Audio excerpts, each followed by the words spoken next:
सही देबू तू धोखा कबो सोचल न रही।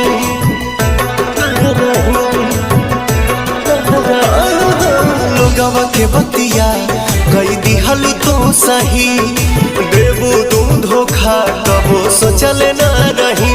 पके दूसरा के भोले भुला जाइबू हो, पके दूसरा के भोले भुला जाइबू हो।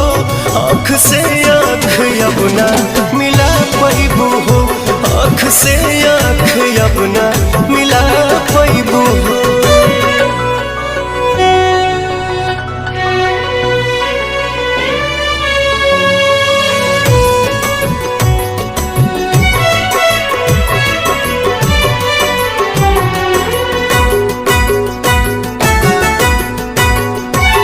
हर बात पे हमरा से तू तक करत रहलू वादा, सच कहलू कम हमसे झूठ बोललू ज्यादा।